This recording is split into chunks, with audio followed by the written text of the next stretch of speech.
Sorry अरब शिया dynasty है।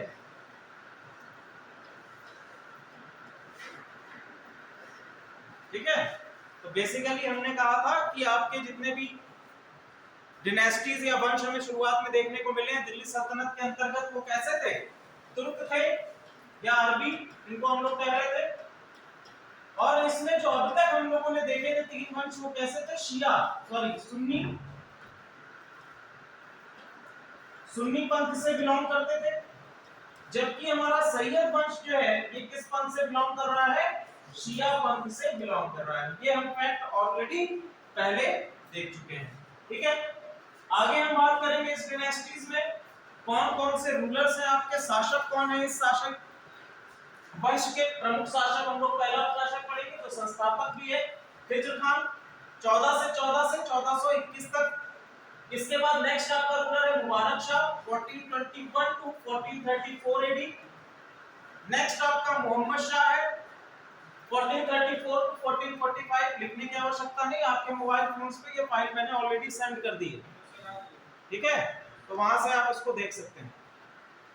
तो 1434 से 1445 एडी तक का मोहम्मद शाह, इसके बाद अलाउद्दीन शाह, ये आपका 1445 टू 1451 इसका रेन है। आगे हम देखेंगे पहला शासक कौन है आपका? खिज्र खान। खिज्र खान जिसको संस्थापक कहा जाता है किसका? सैयद डिनेस्टी का। ठीक है, सैयद डिनेस्टी हम लोग देखेंगे। इससे पहले एक महत्वपूर्ण भारत पर अटैक हुआ था, ये कह सकते हैं इन्वेजन हुआ था तैमूर लंग का, तुगलक डिनेस्टी के अंतर्गत। ठीक है, तुगलक वंश के अंतर्गत दिल्ली पर एक महत्वपूर्ण इन्वेजन हुआ, तैमूर का इन्वेजन। ठीक है, तैमूर के इन्वेजन के बाद हम देखते हैं कि आपका तुगलक वंश का पतन प्रारंभ हो गया। इसके बाद हम देखेंगे कि 1414 में खिज्र खान के द्वारा सैयद वंश की स्थापना की गई। आफ्टर दैट क्या क्या सैयद वंश के अंतर्गत क्या क्या इनकी उपलब्धियां रही हैं। अब देखिए खिज्र खान के समय में जो आपका शासन काल है उसकी ऐसा कहा जाता है कि दिल्ली का लगभग जो आपका दिल्ली का क्षेत्र है उसका लगभग केवल 40 किलोमीटर के दायरे तक ही इनका शासन सीमित रह गया था। क्या कहा जाता है कि दिल्ली सल्तनत जो आपका दिल्ली का मुख्य आपका केंद्र है, वहां से केवल 40 किलोमीटर के दायरे में ही सैयद वंश का शासन सीमित रह गया था। तो इससे आप एक ये अनुमान लगा सकते हैं कि सैयद वंश बाकी अन्य वंशों की अपेक्षा उनका सीमा विस्तार अधिक नहीं था। कहने को तो वो दिल्ली सल्तनत का एक वंश माने जाते हैं, लेकिन उनका शासनकाल केवल और केवल दिल्ली के कुछ एक सीमावर्ती क्षेत्रों तक ही सीमित हो गया था। बाकी जितने भी आप देखेंगे जैसे दोआब के हिंदू दोआब लॉर्ड्स हैं, ठीक है, हिंदू दोआब के में रहने वाले जो आपके डिफरेंट रूलर्स हैं या वहां पर रहने वाले जमींदार जो हैं, उन्होंने अपने आप को क्या कर दिया था? स्वतंत्र घोषित कर दिया गया था, इंडिपेंडेंस या इंडिपेंडेंट अपने आप को घोषित कर दिया था। और साथ ही साथ उन्होंने शासन को टैक्सेस या हम कह सकते हैं कि जो आपकी लगान है वो भी देने से क्या कर दिया था? मना कर दिया था, लगान भी देना बंद कर दिया था, स्टॉप कर दिया था। इसके बाद हम देखेंगे कुछ एक आपकी मिलिट्री कैंप या सैन्य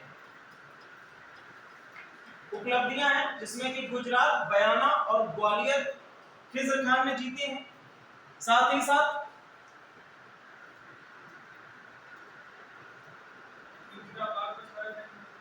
वो आगे है इसमें।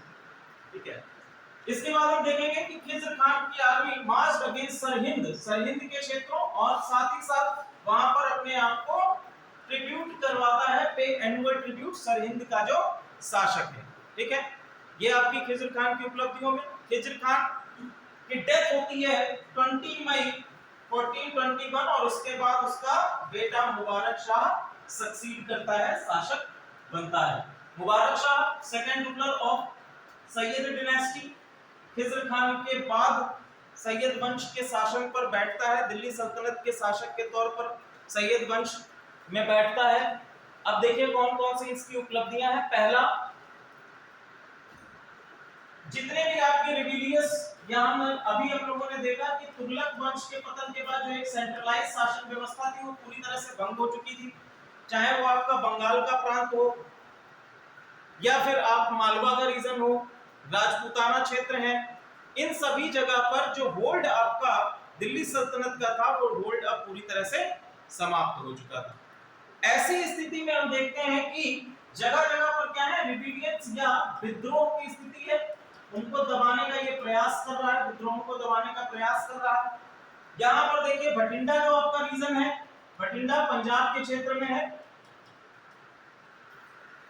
ठीक है, ब्यास नदी और रावी नदी के दोआब के क्षेत्र में आपका ब्यास और रावी के दोआब रीजन में आपका शहर भटिंडा पड़ता है। तो भटिंडा क्षेत्र में आपका जो रिबेलियन है उस वहां पर खोखर, खोखर की हम लोग बात पहले भी कर चुके हैं।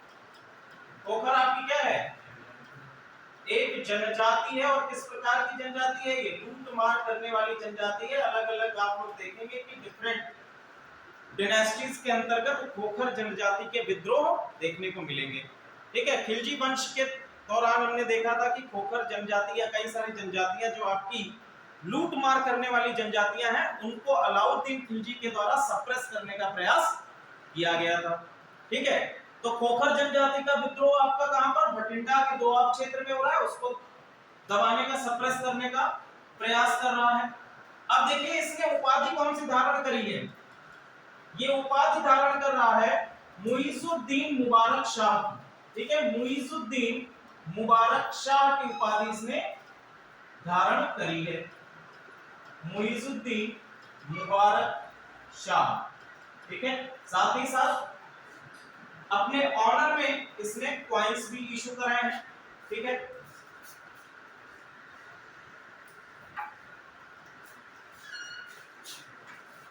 जसरत खोखर, जसरत खोखर जो आपका कहां पर है, पंजाब के रीजन में है, और ये इसकी पावर का ग्रेटेस्ट थ्रेट, या हम कह सकते हैं कि आपकी दिल्ली सल्तनत के अंदर ग्रेटेस्ट थ्रेट सैयद डायनेस्टी में माना गया है। साथ ही साथ इसने एक नई सिटी मुबारकाबाद की स्थापना करी है यमुना बैंक पर, ठीक है, यमुना बैंक पर इसने एक सिटी की स्थापना करी यमुना के किनारे पर, जिसको हम लोगों ने मुबारकाबाद का नाम दिया है, इसने मुबारकाबाद का नाम दिया और बाद में इसका नाम चेंज भी हुआ है, ठीक है, आगे आने वाले रूलर्स में चेंज भी किया जाएगा। तो आपसे ये क्वेश्चन अगर बनता है मुबारकाबाद नामक शहर की स्थापना किसने की है, तो उसके लिए आपका मुबारक शाह, ठीक है। मुबारक शाह 1434 एडी में इनकी मृत्यु हो जाती है। अगला रूलर आपका है मोहम्मद शाह, ठीक है, मुबारक शाह जिनके कोई भी बेटे नहीं थे, इसका भांजा, इसका नेफ्यू मोहम्मद शाह शासक बनता है 1434 1434 में शासक बनता है, ठीक है।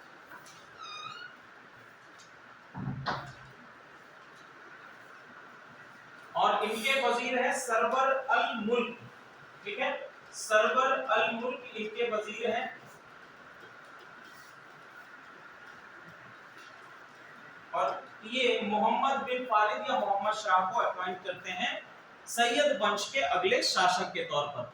इसके बाद हम देखते हैं कि सरवर अल मुल्क जो कि बाद में आगे चलकर सैयद वंश पर अपनी सत्ता को होल्ड करने का प्रयास करने के लिए मोहम्मद शाह को मारने का प्रयास करता है, ठीक है।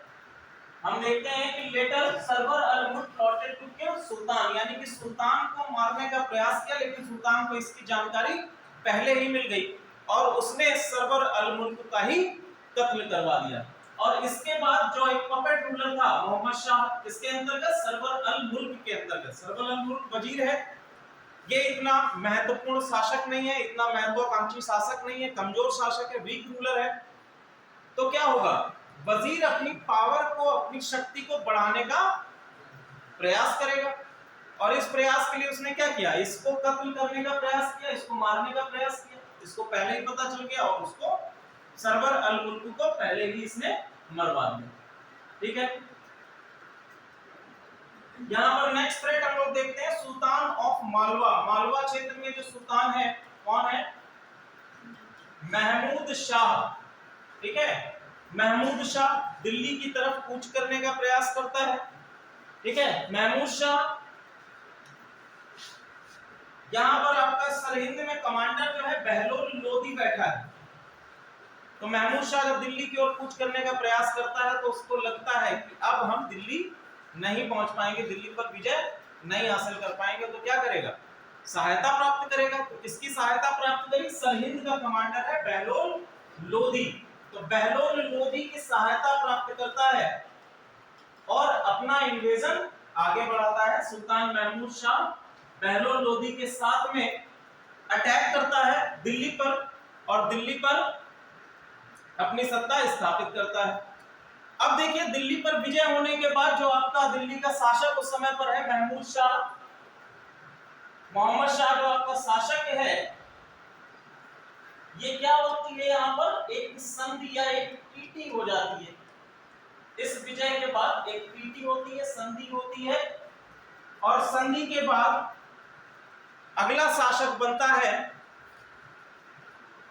अलाउद्दीन आलम शाह। ठीक है, मोहम्मद शाह ने अपने पुत्र अलाउद्दीन आलम शाह को अगला शासक दिल्ली सल्तनत का अपॉइंट कर दिया। 1445 में अगला शासक बनता है अलाउद्दीन शाह। अलाउद्दीन शाह सैयद डिनेस्टी का चौथा और आखिरी रूलर था। ठीक है, इसके बाद लोधी वंश की हम लोग स्थापना देखेंगे। लोधी वंश जो कि एक अफगान वंश था। ठीक है, इसकी कौन कौन सी उपलब्धियां हैं, इतना केवल देख लीजिए। क्या कह रहे हैं, सैयद वंश शिया है, बता चुके हैं।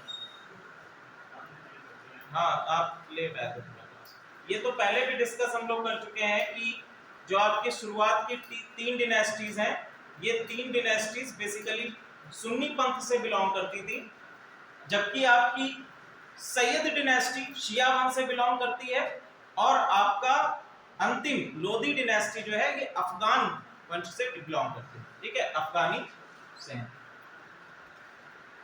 ठीक है, अब देखो भैया, ये अलाउद्दीन शाह जो है ये एकदम ही नाकारा शासक था। ना इसकी कोई अपने शासन विस्तार करने की महत्वाकांक्षाएं हैं, ना ही अपने रेन को और ज्यादा आगे बढ़ाने की ऐसी कोई इच्छा है, और अंत में ये दिल्ली छोड़कर बदायूं शिफ्ट भी हो जाता है। दिल्ली को पूरा छोड़कर कहां शिफ्ट हो जाता है, बदायूं शिफ्ट हो जाता है। अपने शासन काल का जो महत्वपूर्ण हिस्सा है, लगभग जो महत्वपूर्ण हिस्सा है वो इसमें बदायूं में गुजारा है। अब देखिए, ऐसी स्थिति में जब दिल्ली सल्तनत का केंद्र क्या है, दिल्ली है, ऐसी स्थिति में वहां पर जब कोई शासक नहीं है तो बाहरी आक्रमणकारी क्या करेंगे, सत्ता को हथियाने का प्रयास करेंगे।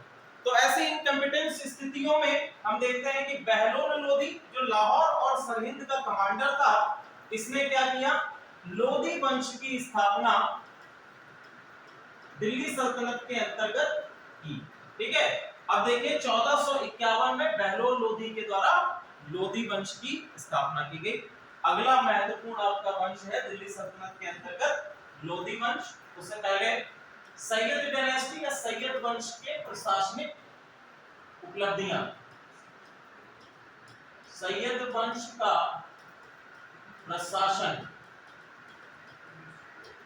सैयद वंश से क्वेश्चन आपके बहुत ही कम पूछे जाते हैं यूपीएससी में भी और बाकी अन्य एग्जामिनेशन में भी। छोटा सा वंश है, 37 इयर्स का रेन है केवल। ठीक है, और ना ही कोई ऐसे रूलर्स हैं जिसने भारतीय इतिहास पर कोई महत्वपूर्ण छवि या महत्वपूर्ण आपका बदलाव लाया हो। ठीक है, और ये चीज मैं पहले भी आपसे बता चुका हूं कि क्वेश्चन वो पूछे जाते हैं जिन्होंने भारतीय इतिहास में बदलाव लाए।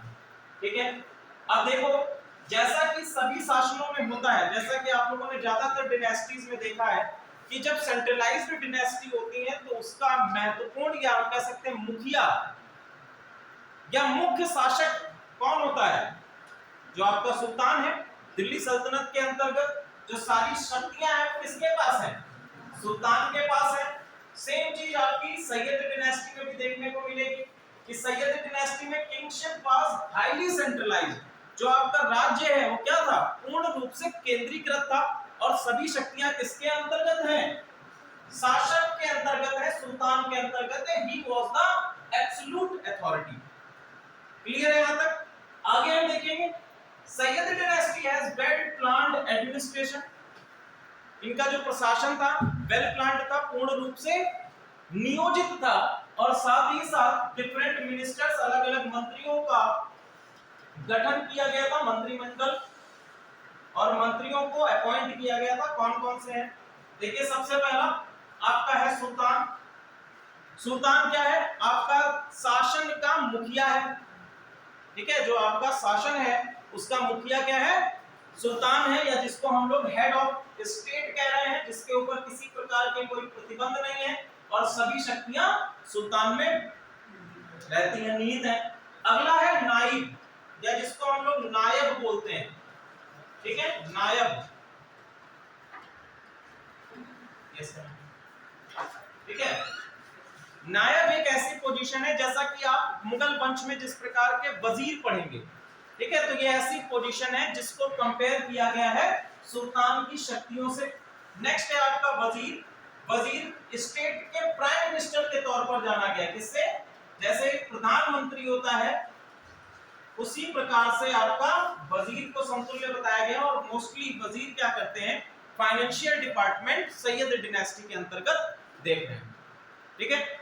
अलग अलग डायनेस्टी में आपको फाइनेंशियल डिपार्टमेंट डिफरेंट नजर आएंगे, ठीक है, कि डिफरेंट व्यक्तियों के हाथ में है। सैयद डायनेस्टी के अंतर्गत जो फाइनेंशियल, या हम कह सकते हैं आपके आर्थिक शक्तियां हैं, वो किसमें निहित हैं? वजीर के अंतर्गत निहित है। तो तीन आपने मिनिस्टर्स या डिफरेंट अथॉरिटीज देखी। पहला आपका है सुल्तान, दूसरा है आपका नायब, और तीसरा है आपका वजीर, ठीक है। सुल्तान, नायब और वजीर, ये एडमिनिस्ट्रेशन के तीन आपके महत्वपूर्ण। अब देखिए, जो आपके न्यायिक मामले हैं, न्यायिक मामलों में जो कानून है वो बेसिकली क्या होता था? शरिया, शरिया फॉलो किया जाता था। शरिया क्या है? एक प्रकार का मुस्लिम कानून है, शरीयत, शरिया फॉलो किया जाता था। साथ ही साथ governors in charge of larger and more important province created greater power, ठीक है। तो जो ऐसे क्षेत्र हैं, जो ऐसे आपके गवर्नर्स हैं जिनके पास बड़े क्षेत्र हैं, उनको शक्तियां भी अधिक प्राप्त थी। सिंपल इस बात का मतलब यही है। लोकल एडमिनिस्ट्रेशन की बात करें तो लोकल एडमिनिस्ट्रेशन सैयद डायनेस्टी के अंतर्गत पूर्ण रूप से विकसित नहीं था। मैंने जैसा आपको बताया भी कि सैयद डायनेस्टी दिल्ली के 40 किलोमीटर के दायरे में भी अपने शासन को पहुंचा पाई थी। तो ऐसी स्थिति में लोकल एडमिनिस्ट्रेशन के होने की बात ही नहीं उठती, ठीक है। जब आपका प्रांत ही इतना बड़ा नहीं होगा तो लोकल एडमिनिस्ट्रेशन वहां पर नहीं हो पाएगा। क्लियर है? आगे हम देखेंगे, जितना भी आपका एम्पायर है सेवरल लार्ज और स्मॉल ट्रैक्ट्स में डिवाइडेड था।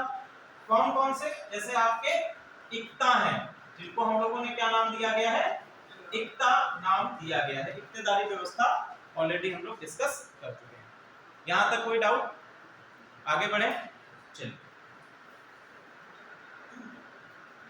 इकोनॉमी की बात हम लोग करें, ठीक है।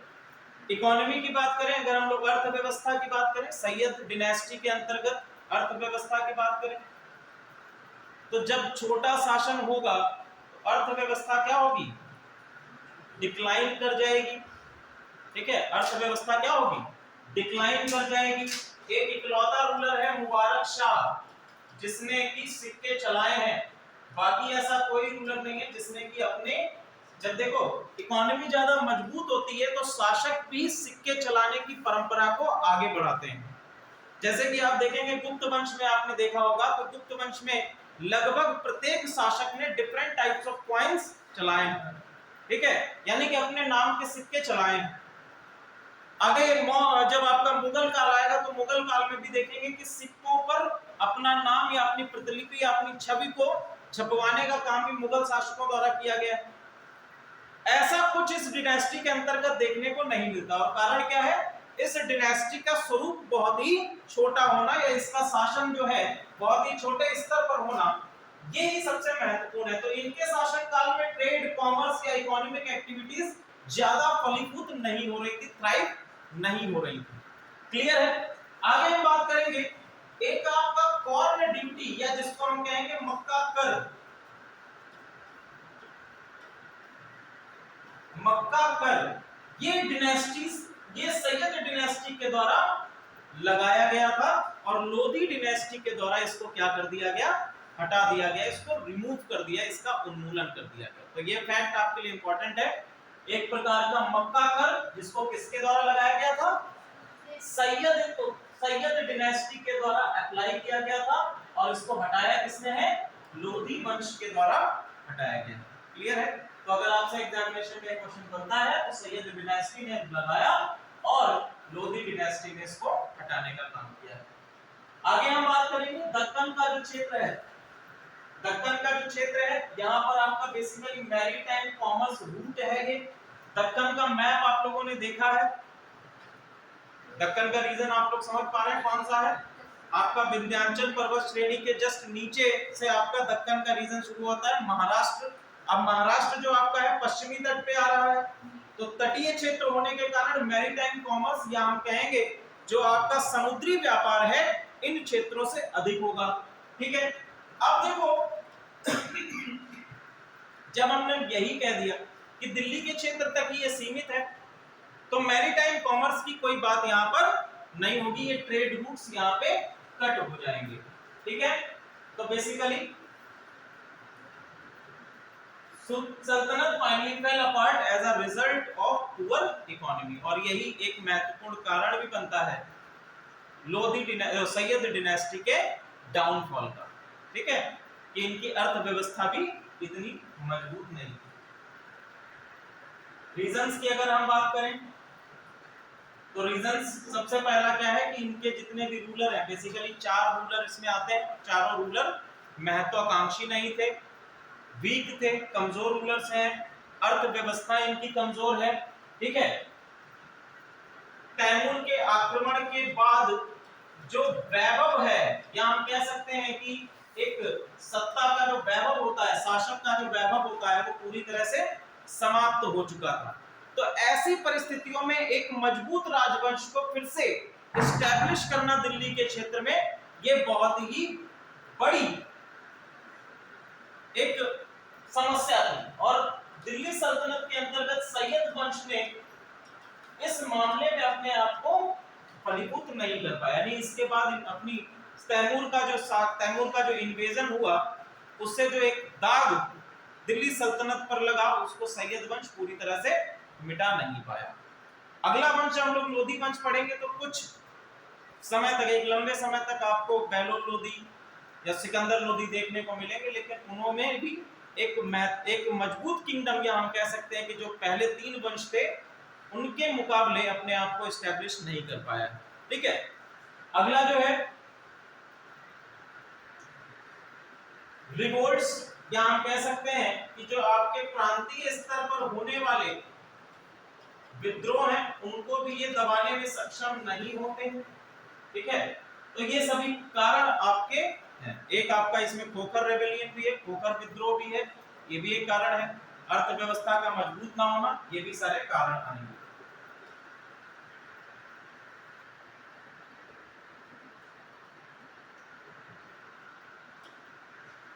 चलिए अगली डिनेस्टी है आपकी लोधी डिनेस्टी, और लोधी डिनेस्टी के अंतर्गत हम लोग देखते हैं लोधी डिनेस्टी का ये मैप आप लोग देख लीजिए। यहां से आपकी इंडस रिवर फॉल कर रही है। ठीक है? तो ये आपका सिंध प्रांत हम लेके चलेंगे, सिंध का प्रांत है, अफगानिस्तान का क्षेत्र यहाँ पर कुछ है। इधर आप लोग आ जाएंगे तो ये विंध्य पर्वत श्रेणी है।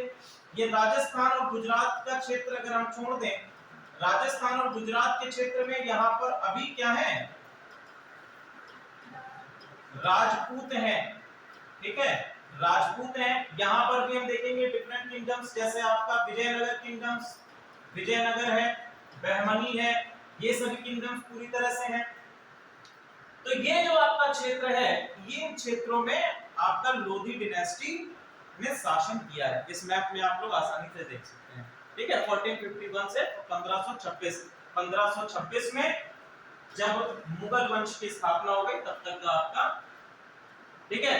तो अगर हम लोधी डिनेस्टी की बात करें तो लोधी डिनेस्टी दिल्ली सल्तनत की इकलौती अफगान डिनेस्टी है, ठीक है, इकलौती अफगान डिनेस्टी है जिन्होंने 1451 से 1526 तक रूल किया है, ठीक है। ये आपकी पांचवी और आखिरी डिनेस्टी है दिल्ली सल्तनत के अंतर्गत। संस्थापक कौन है इसके? बहलोल लोधी है, ठीक है। और बहलोल खान लोधी के द्वारा सैयद डिनेस्टी को रिप्लेस करके एक नई डिनेस्टी लोधी डिनेस्टी की स्थापना की गई। अब देखिए, इसको कभी-कभी पहली इंडो अफगान एम्पायर भी कहा जाता है, पहला इंडो अफगान एम्पायर भी कहा जाता है। क्यों कहा जाता है? अरे अफगानिस्तान से तो आए थे, लेकिन इसमें एक शब्द और जुड़ गया है ना, इंडो। जैसे इसको कहा जाता है हिंद अफगानी साम्राज्य, हिंद अफगानी साम्राज्य कहा जाता है।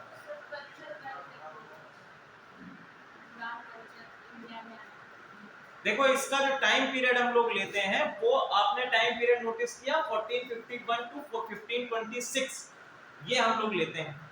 इसी में एक और डिनेस्टी आ जाती है थोड़े समय के लिए, वो है आपकी कौन सी डिनेस्टी? सूर डिनेस्टी। क्योंकि जब आपका बाबर का हमला होता है, ठीक है, तो बाबर के हमले के बाद आगे हम लोग देखेंगे एक सल्तनत कुछ समय के लिए, जब, ठीक है, कुछ समय के लिए आती है सूर डिनेस्टी, ठीक है, तो उसको हम लोग कह सकते हैं। और उसमें एक और शासक आपका आता है, कौन? हुमायूं नहीं, हेमू उसी के अंतर्गत है ना, जिसको डिफीट करता है अकबर। तो एक छोटा टाइम पीरियड अगर हम देखें तो मुगल वंश की पूर्ण रूप से स्थापित होने से पहले जो बीच में गैप आया और उसके बाद एक डिनेस्टी आई छोटी सी, कुछ समय तक उन्होंने शासन किया, फिर एक हिंदू राजा आया। तो इन सभी कारणों से जो आपका ये टाइम पीरियड है इसको हम लोगों ने इंडो अफगान एम्पायर भी कह दिया। दूसरी चीज कि काफी समय तक अफगानी जो आपका कबीला है, या हम कह सकते हैं अफगानी जो आपका सेक्ट है, ये भारत में रहता तो है, ये भारत में दिल्ली सल्तनत के अंतर्गत रहा, भारतीय कल्चर और साथ ही साथ इंडियन आर्किटेक्चर को इन्होंने क्या किया? एक्वायर भी किया। अभी जब इनका हम लोग आर्किटेक्चर देखेंगे लोधी वंश का, तो उसमें ये चीजें आप लोगों को दिखाई देंगी कि इन्होंने इंडियन आर्किटेक्चर और इंडियन कल्चर इन सब को एक्वायर भी किया, लेकिन एक लंबे समय तक शासन से दूर रहे और अंततः पांचवें राजवंश के अंतर्गत इन्होंने अपनी डिनेस्टी की स्थापना करी, ठीक है। तो हम लोग कहेंगे कि अभी तक अफगानियों का इंडियनाइजेशन हो चुका था। मेन चीज क्या है? इंडियनाइजेशन, या जिससे हम लोग कहते हैं भारतीयकरण। ये एक महत्वपूर्ण आपकी डिबेट आती है कि कौन कौन से आपके ऐसे संप्रदाय हैं, या कौन कौन से ऐसे आपके डिफरेंट वंश हैं जिनका इंडियनाइजेशन हुआ है। इंडियनाइजेशन का क्या मतलब है? अगर हम ये कहें कि भारतीयकरण क्या होता है,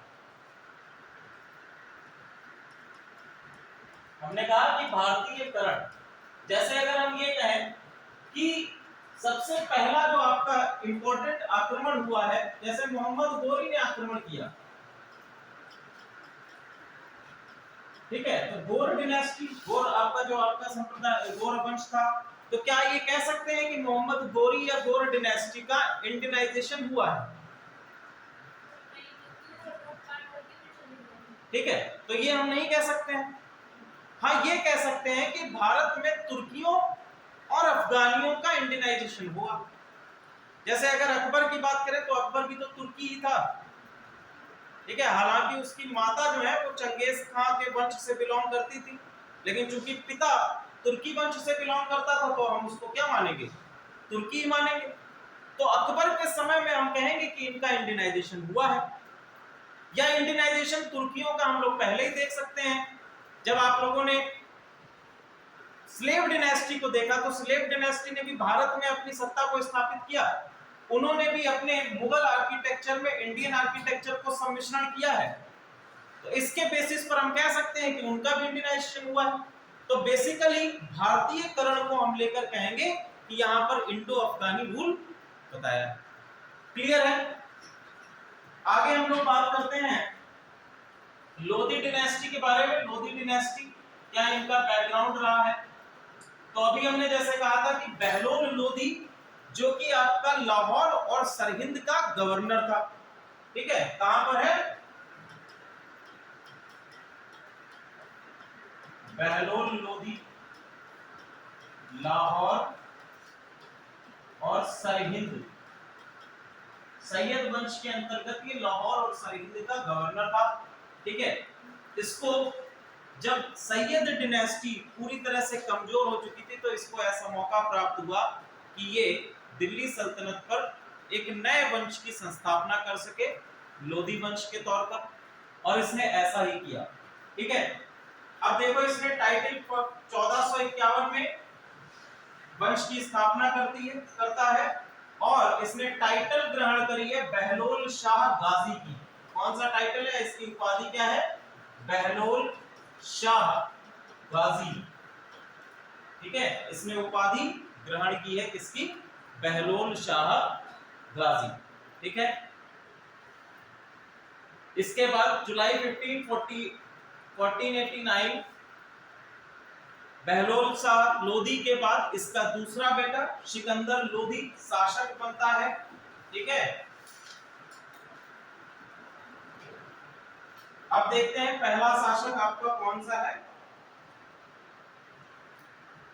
रूलर्स कौन कौन से हैं आपके लोधी डिनेस्टी के, ठीक है। तो लोधी डिनेस्टी में 3 आपको रूलर मिलेंगे। पहला है आपका बहलोल लोधी जो संस्थापक है, बहलोल लोधी 1451 टू 1489 एडी तक का इनका शासनकाल है। अगला है आपका सिकंदर लोधी 1489 टू 1517 एडी तक का शासनकाल है। बेटा मैंने फोन पे भेज दिया है, ये फोन पे भेज दिया, ठीक है, उसमें देख लीजिए। अगला है आपका इब्राहिम लोधी 1517 से 1526 तक इनका शासनकाल है। 1526 में मुगल वंश की स्थापना हो जाती है, ठीक है।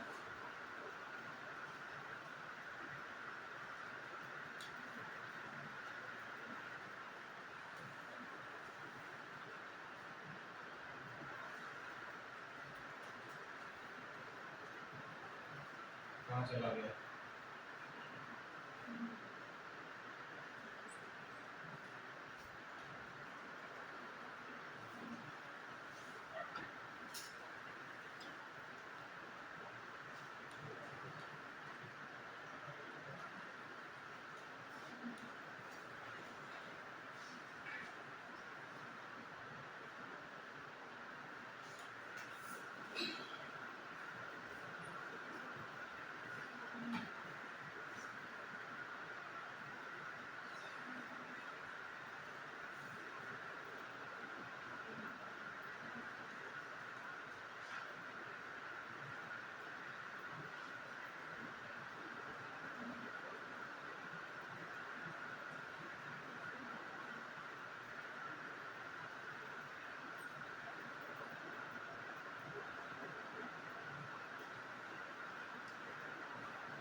ठीक है, तो पहला शासक आपका कौन है? बहलोल लोधी है। 1451 में शासक बनता है, ठीक है, और इसका टोटल रेन है 1489। तो टोटल इसका जो शासन है कितना है? 38 इयर्स, ठीक है, 38 इयर्स, यानी कि आपके सैयद डिनेस्टी के टोटल शासन काल से 1 वर्ष ज्यादा, ठीक है। तो यहां से एक फैक्चुअल क्वेश्चन आपका ये बनता है कि वह शासक कौन, दिल्ली सल्तनत का वह कौन सा शासक है जिसने सर्वाधिक वर्षों तक शासन किया, ठीक है। दिल्ली वंश का ये शासक जो है इसने सर्वाधिक वर्षों तक शासन किया है, टोटल 38 इयर्स पर, ठीक है। खिलजी वंश से 8 वर्ष ज्यादा और आपके सैयद वंश से 1 वर्ष ज्यादा इसने शासन किया, ठीक है, क्लियर है। अब बहलोल खान लोधी की बात करें तो हम कहेंगे कि मलिक सुल्तान शाह लोधी का ये नेफ्यू भी है और सन इन लॉ भी है, और ये गवर्नर कहाँ का था? लाहौर और सरहिंद का। ठीक है, आगे हम बात करेंगे मोहम्मद शाह। अभी हम लोगों ने कहा था मोहम्मद शाह, ठीक है, तारुन बिन सुल्तान, इनको ये इनकी पोजीशन से हटा देता है। अब देखते हैं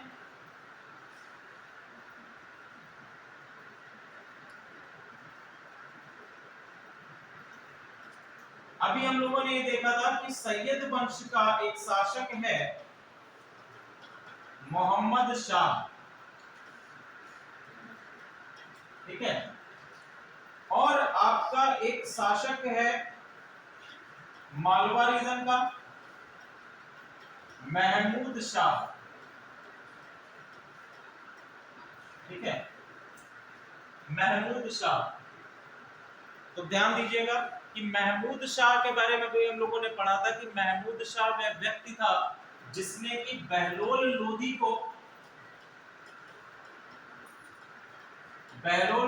को दिल्ली पर आक्रमण करने के लिए क्या किया था? बुलाया था। चलो भैया दिल्ली पर आक्रमण करो, सैयद वंश क्या है? अब कमजोर हो चुका है।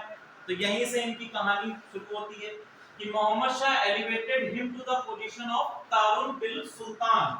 ठीक है, मोहम्मद शाह जो कि क्या है? आपका सैयद वंश का शासक है, ठीक है, सैयद वंश का शासक है। तो इनको प्रमोट करता है, एलिवेट करता है किस तौर पर? तारुन बिन सुल्तान की उपाधि से धारण कराता है। तारुन बिन सुल्तान, तारुन बिन सुल्तान इनकी उपाधि से धारण करता है। अब देखिए, जब इसके पास उपाधियां इतनी बड़ी हैं तो शक्ति, या हम कह सकते हैं पोजीशन, ये भी क्या होगी? अधिक होगी। ठीक है, तो आपका सरहिंद और लाहौर के रीजन में जो अफगान और तुर्क सरदार हैं, उनके मध्य में जो इसकी पावर है वो सबसे अधिक थी, और तुर्क सरदार, ठीक है। अब देखिए, जब अफगान और तुर्क सरदारों के मध्य में जब शक्तिशाली पावर है, तो हमने ये देखा है कि दिल्ली सल्तनत के अंतर्गत जो सत्ता परिवर्तन का महत्वपूर्ण इकाई होती है वो आपके यही तुर्क और अफगान सरदार होते हैं, या नए शासक को चुनने में जो महत्वपूर्ण भूमिका प्ले करते हैं वो आपके ये तुर्क और अफगान सरदार हैं।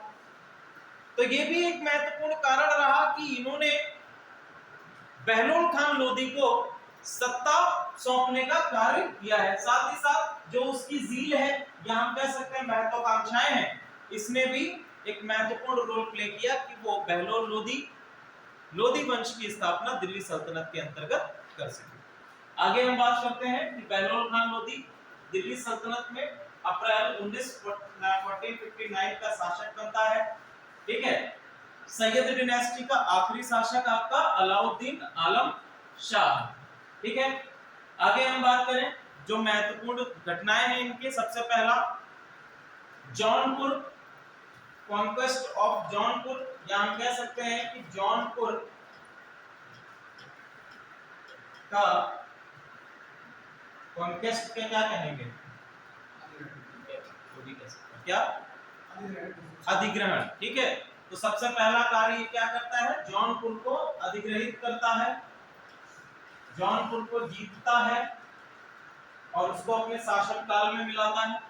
ठीक है, एक महत्वपूर्ण अगला चीज है 1486 he elevated his son surviving son बरबक to the throne of Jaunpur, और बाद में जब अपनी मृत्यु के समय में 1986 में इसका बरबाक सन है जिसको जौनपुर के शासन पर बिठा देता है।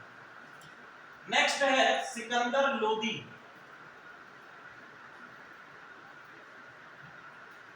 सिकंदर खान लोधी 1489 से 1517 तक इनका शासन काल है। ठीक है, बहलोल का दूसरा बेटा है और उनकी मृत्यु के पश्चात शासक बनता है दिल्ली सल्तनत का। ठीक है, अब आगे हम लोग देखते हैं कि his father nominated him to succeed him and he was crowned sultan on July 1489। ठीक है, जुलाई 15 1489 को ये शासक बनता है। आगे हम देखेंगे इसने आगरा की स्थापना करी है। He founded आगरा in 1504 और यहाँ पर मस्जिदों का निर्माण भी कराया। ठीक है, तो ये महत्वपूर्ण फैक्चुअल क्वेश्चन आपसे बन सकता है कि आगरा का संस्थापक कौन है। एक और क्वेश्चन बन सकता है कि आगरा को इसने भी राजधानी बनाया है, और आगे चलकर हम देखेंगे कि आगरा को मुगलों की राजधानी भी बनाया गया है। ठीक है,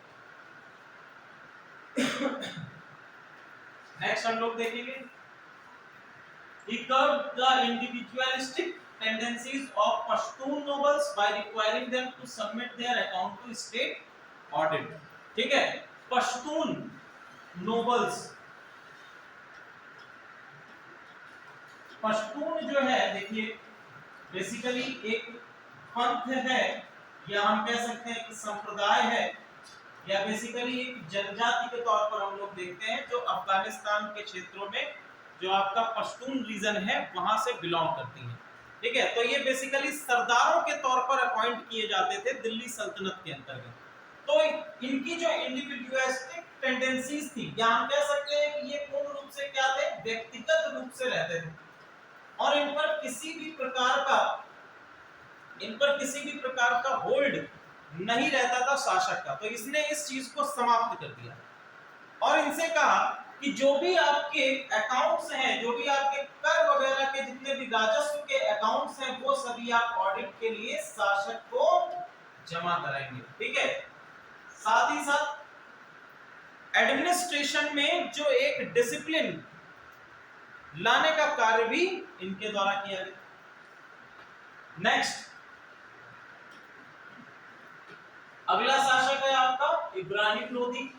इब्राहिम लोदी दिल्ली का आखिरी शासक बनता है ये 1517 में, और 1526 तक इनका शासन काल है। ठीक है, सिकंदर का सबसे बड़ा बेटा है। नेक्स्ट है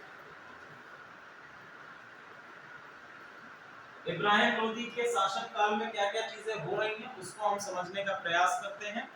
इब्राहिम लोदी और सिकंदर लोदी की जो महत्वपूर्ण उपलब्धियां हैं उनको भी समझने का प्रयास करेंगे। सिकंदर लोदी के उसमें कुछ उसकी महत्वपूर्ण उपलब्धियां हैं, वो स्लाइड में नहीं आ पाएंगे, उसको आप लोग लिख लें। सबसे पहला कि इसने आगरा 1504 में इसने आगरा की स्थापना करी है, और 1506 में आगरा को अपनी कैपिटल बनाया है, आगरा को अपनी राजधानी बनाया है। ठीक है, पहला कार्य इसने क्या किया, 1504 में आगरा नगर की स्थापना की है, और सेकंड कार्य इसने क्या किया है, 1506 में कैपिटल बनाई है।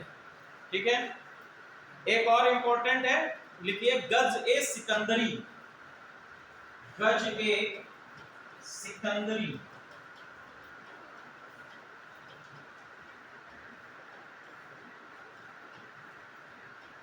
भूमि मापन की इकाई है। ये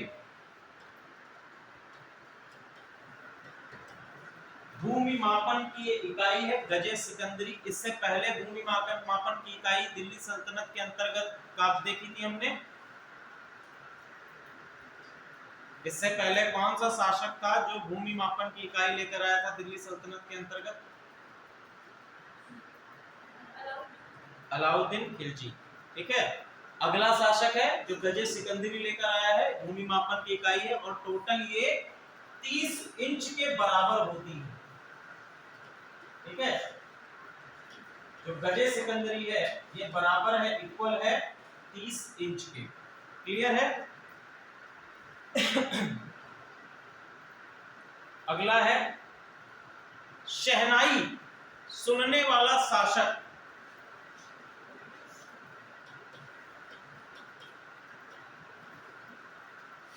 ठीक है, दिल्ली सल्तनत का ये शासक है जो शहनाई का बड़ा शौकीन है, शहनाई सुनने का बड़ा शौकीन है, और इसी के अंतर्गत अपने शासन काल में इसने एक म्यूजिकल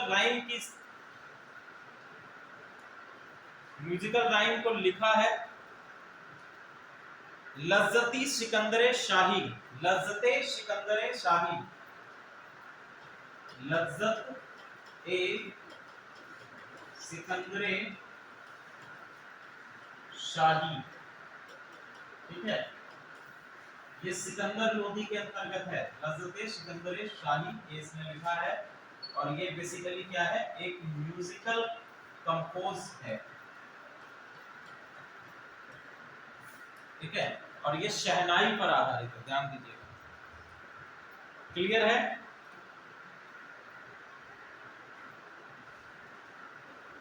अब देखो यहां से हम लोग इब्राहिम लोधी पर आ जाते हैं। यहां से थोड़ी सी कहानी इब्राहिम लोधी की समझेंगे, ज्यादा कुछ है नहीं इनमें समझने को इब्राहिम लोधी के अंतर्गत। जो इंपॉर्टेंट चीजें हैं उसको हम लोग केवल समझ लेते हैं, और इसमें ज्यादा क्वेश्चन भी आपसे नहीं है। तो इब्राहिम लोधी को देखते हैं क्या क्या चीजें हैं इब्राहिम लोधी के अंतर्गत। तो सबसे पहला भैया इब्राहिम लोधी शासक बनता है 1517 में। कब बनता है? 1517 में ये शासक बनता है, और 1526 तक इसका शासनकाल रहता है, ठीक है। इसका एक बेटा, इसका एक भाई भी है जिसका नाम है जलाल खान। क्या नाम है? जलाल खान। सिकंदर लोधी का ये भी पुत्र है, और ये भी इब्राहिम लोधी भी। जलाल खान लोधी और इब्राहिम लोधी ये दोनों पुत्र हैं इसके, सिकंदर लोधी के। जलाल खान को मारकर ये शासक बन जाता है। अब देखिए इब्राहिम लोधी जो है ये बहुत ही क्रूर शासक था, ठीक है। इब्राहिम लोधी को सबसे क्रूर शासकों में माना जाता है, सबसे क्रूर शासक था। और इब्राहिम लोधी की जो डिफरेंट पॉलिसीज हैं यही कारण बनती है भारत पर मुगलों के आधिपत्य होने का।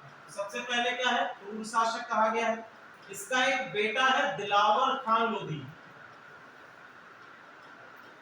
दिलावर खान लोधी, और दूसरा इसका एक चाचा है, ठीक है। दूसरा इसका एक अंकल है, चाचा है। ये है आपका दौलत खान लोधी, ठीक है। दौलत खान लोधी। तो इवन इब्राहिम लोधी जो है इतना ज्यादा क्रूर था कि इसने बेटे को भी नहीं छोड़ा, उस पर भी क्रूरता, साथ ही साथ अपने पिता की हत्या करने के लिए भी। तो इसका जो चाचा है ये देखो कहता है कि भैया जो इब्राहिम लोधी है ये बहुत ही क्रूर शासक है, और अब इसको यहाँ से हटाने की आवश्यकता पड़ेगी। तो ये क्या करता है, ये बाबर को आमंत्रित करता है कि आप इब्राहिम लोधी पर अटैक करके और क्या करिए, इब्राहिम लोधी के, या हम कह सकते हैं इब्राहिम लोधी वंश को खत्म कर यहाँ पर सत्ता ग्रहण करिए, ठीक है। दूसरा हम लोग बात करेंगे, एक इंपॉर्टेंट बैटल भी है, बैटल ऑफ खतौली, या फिर हम कहते हैं खतौली का युद्ध। खतौली का युद्ध, खतौली का युद्ध जो है 1518 में लड़ा गया था राणा सांगा और इब्राहिम लोधी के बीच में, ठीक है। खतौली का युद्ध कब हो रहा है? 1518। किसके किसके बीच में? राणा सांगा और इब्राहिम लोधी के बीच में। इब्राहिम लोधी के बीच में ये बैटल हुआ है, राणा सांगा और इब्राहिम लोधी। राणा सांगा की इसमें विजय होती है, ठीक है। राणा सांगा विजय होते हैं, लेकिन राणा सांगा को इसमें काफी आहत होता है, क्योंकि खतौली के युद्ध में राणा सांगा का एक हाथ कट जाता है, ठीक है। राणा सांगा का एक हाथ कट जाता है, और राणा सांगा इसके बाद जानते थे कि ये जो है दोबारा हम पर हमला करेगा, तो इसलिए राणा सांगा जो है ये किसके पास जाते हैं? ये भी जाते हैं बाबर के पास। या हम कह सकते हैं कि इन्होंने पत्र के माध्यम से, खत के माध्यम से बाबर को इब्राहिम लोधी पर अटैक करने के लिए बुलाया, ठीक है। लेकिन बाद में हम देखते हैं कि बाबर पहले तो इन्वेड करता है पानीपत के युद्ध में, किससे मिलेगा? इब्राहिम लोधी से मिलेगा, फर्स्ट बैटल ऑफ पानीपत में। और इसके बाद दूसरा बैटल लड़ेगा खानवा का युद्ध, किसके साथ में? इब्राहिम लोधी के, सॉरी राणा सांगा के साथ में, और वहां से राणा सांगा की कहानी खत्म, ठीक है। यहां तक आपका इब्राहिम लोदी है, कुछ चीजें आर्किटेक्चर में है।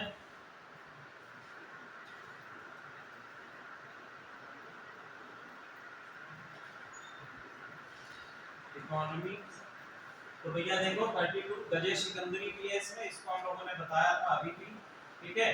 जजिया इनको भी इम्पोज किया गया है, साथ ही साथ कुछ आपके सिकंदर लोदी के उसमें हम देखेंगे कि इंडियन टेंपल्स को, जैसे कि आपका मथुरा है और नागा फोर्ट है, इनको डिस्ट्रॉय करने का काम किया है, ठीक है। ये सभी आप लोग उसमें देख लीजिएगा। रिलीजियस और आर्किटेक्चर में अगर हम बात करें तो लोधी सुल्तनत जो है stylized themselves as the deputies of Abbasid caliphs, ठीक है।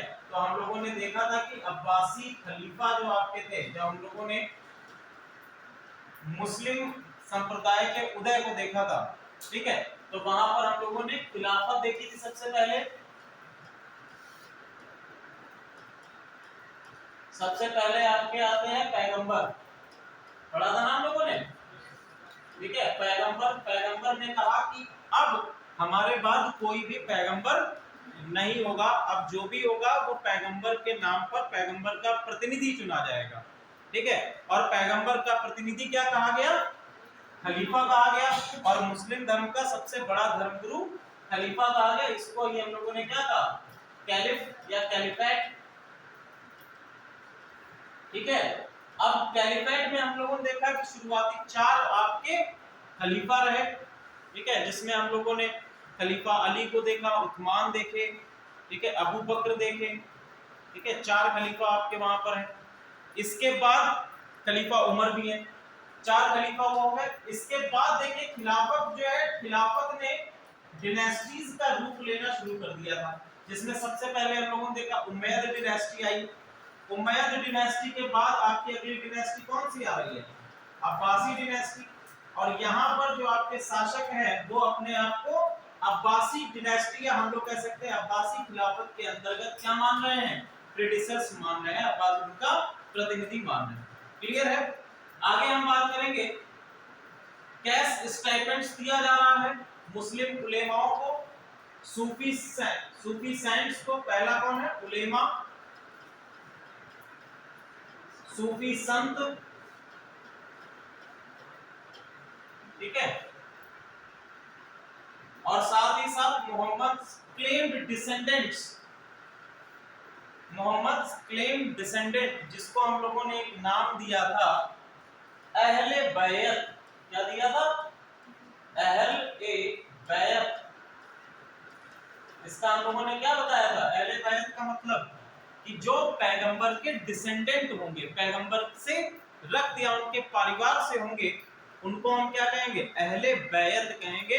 तो उनको भी क्या लैंड ग्रांट्स या हम लोग रेवेन्यू फ्री लैंड्स दे रहे हैं और स्टाइपेंड्स दे रहे हैं, ठीक है। आगे हम देखेंगे the Lodi Muslim subjects were required to pay the zakat tax for religious merit, ठीक है। हम लोगों ने ज़कात ऑलरेडी पढ़ रखा है, क्या है ज़कात? हम लोगों ने पढ़ा था। एक हम लोगों ने क्या पढ़ा था? खराज। दूसरा क्या पढ़ा था? खम्स, ठीक है। नॉन मुस्लिम्स को जजिया टैक्स देना पड़ रहा है, ठीक है। जजिया, ज़कात, खराज और खम्स, ये चारों टैक्सेस हम लोग ऑलरेडी पढ़ चुके हैं, ठीक है। क्लियर है यहां तक?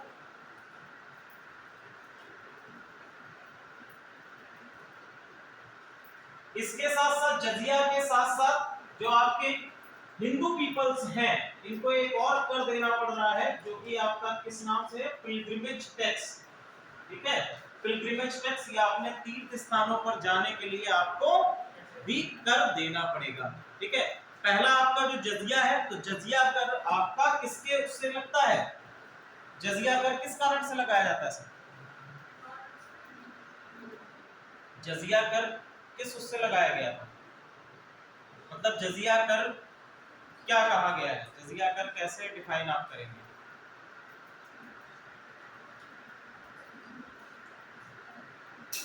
बताइए बेटा। क्या? गैर मुस्लिमों को कर देना पड़ता है, तो गैर मुस्लिमों को यहाँ पर पिलग्रिमेज टैक्स भी देना पड़ रहा है। तो जजिया किस प्रकार से डिफरेंशिएट है? मुस्लिम शासक के अंदर जो हिंदू लोग हैं, जो गैर मुस्लिम है, उनको सुरक्षा की दृष्टि से हाँ, वेरी गुड, ठीक है। तो जजिया में बेसिकली क्या कहा गया था कि जजिया क्या है, हम आपसे जजिया ले रहे हैं किस लिए? आपके संरक्षण के लिए, क्योंकि शासक क्या है, शासक आपका मुस्लिम है, तो मुस्लिम जो आपकी गैर मुस्लिम जनता है मुस्लिम शासक के अंतर्गत, वो सभी मुस्लिम शासक के संरक्षण में है, और उस संरक्षण को मेंटेन करने के लिए जो आपसे कर हम ले रहे हैं वो कह दिया गया जजिया। क्लियर है? दूसरा एक कर आपका है जो आपके पिलग्रिमेज या हम लोग कह सकते हैं तीर्थ यात्रा कर, ये भी आपसे लिया जा रहा है। आगे हम देखेंगे अकबर ने इसको समाप्त कर दिया था तीर्थ यात्रा कर को, ठीक है। सिकंदर लोदी जिनकी माता जो है वो हिंदू है, used strict Sunni orthodoxy to the demonstrate Islamic credentials as a political play, ठीक है। तो यहाँ पर बेसिकली सुन्नी, ये जो आपके सुन्नी कट्टर पंथ है उसको पूर्णतः सिकंदर लोदी के द्वारा लागू किया गया है आपके लोदी वंश के शासन काल के अंतर्गत। इसके डिमॉन्स्ट्रेशन क्या है कि हिंदू टेंपल्स को डिस्ट्रॉय करना, उलेमाओं के प्रेशर के अंतर्गत, allowed the execution of Brahmin who declared Hinduism to be as true Islam, ठीक है। ब्राह्मणों की हत्या करना, हिंदू टेंपल्स को डिस्ट्रॉय करना, ये सुन्नी कट्टरपंथ को दर्शाता है। क्लियर? आगे हम देखेंगे सिकंदर के द्वारा मुस्लिम महिलाओं को मजार पर जाना भी क्या किया गया, प्रतिबंधित किया गया, बैन किया गया। क्लियर है? तो ये भी एक फैक्चुअल इंफॉर्मेशन है, उससे आपका बन सकता है।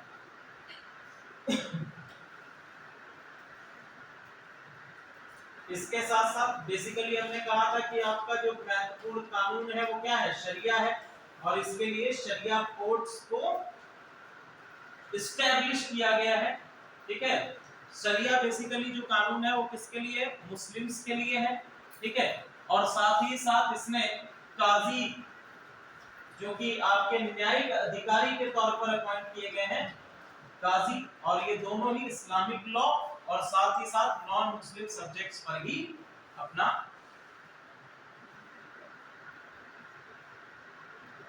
ठीक है। अगला देखते हैं आर्किटेक्चर में, पहली आपकी है 12 गुंबद, ठीक है। 12 गुंबद दिल्ली के लोधी गार्डन्स में आपको मिलेगी। इसको कंस्ट्रक्ट कराया गया है 1490 में सिकंदर लोधी के द्वारा, ठीक है। तो नाम ध्यान रखिएगा, 12 गुंबद किसके द्वारा कंस्ट्रक्ट कराई गई है, सिकंदर लोधी के द्वारा कंस्ट्रक्ट कराई गई है। कहां पर है, दिल्ली में है। दिल्ली में कहां पर, लोधी गार्डन्स में, ठीक है। आगे हम देखेंगे शीश गुंबद है, ये भी लोधी डायनेस्टी के अंतर्गत एक टोंब बनवाया गया है, ये भी आपका दिल्ली के अंतर्गत ही है। दूसरा है सिकंदर लोधी ने राजों की बावली का भी निर्माण कराया 1516 में, राजाओं की बावली, ठीक है। राजाओं की बावली, बावली का मतलब आप लोग जानते ही हैं, बावली का मतलब क्या होता है, नहीं पता है? कभी लखनऊ के इमामबाड़ा गए तो उसमें आप लोगों ने एक इधर बावली बनी है, तो वहां नहीं गए? नहीं गए, कोई बात नहीं। देखो एक कुआं होता है, बावली का मतलब क्या होता है, कुआं है और कुएं के अंदर जाने के लिए सीढ़ियां बनी है, ठीक है। तो उसको कहा जाता है बावली, जो चारों तरफ से सीढ़ियां होती हैं और उसमें अंदर आसानी से आप पानी के स्रोत तक जा सकते हैं। क्लियर है? तो उसको बावली कहते हैं। अभी दिखाते हैं बावली कैसी होती है। ये है आपका 12 गुंबद, ठीक है। लोधी गार्डन्स में आपको मिलेगा 12 गुंबद है ये। 12 गुंबद के बाद अगला है आपका ये शीश गुंबद, ठीक है। 12 गुंबद, 12 गुंबद के बाद ये नेक्स्ट है आपका शीश गुंबद, और ये रही आपकी बावली, ठीक है। तो ये राजाओं की बावली है जिसका निर्माण इसके द्वारा सिकंदर लोधी के द्वारा कराया गया। क्लियर है यहाँ तक? ठीक है। तो यहाँ तक आपकी दिल्ली सल्तनत खत्म होती है। दिल्ली सल्तनत के अंतर्गत हम लोगों ने 5 वंश पढ़े, ठीक है, जिसमें पहला हम लोगों ने गुलाम वंश पढ़ा, दूसरा खिलजी वंश, तुगलक वंश, सैयद वंश और लोधी वंश। इन पांचों वंशों को कवर किया है।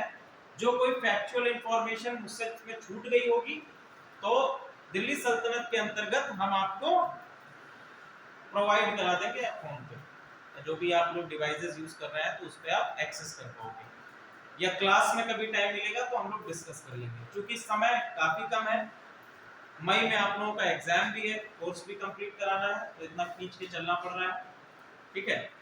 आगे हम लोग बात करेंगे। इसके बाद नेक्स्ट जो आपकी डिनेस्टी है वो है आपकी मुगल डिनेस्टी, ठीक है, या जिसको हम लोग किस नाम से जानते हैं, मुगल वंश के नाम से जानते हैं। तो अगला टॉपिक मुगल वंश या मुगल डिनेस्टी।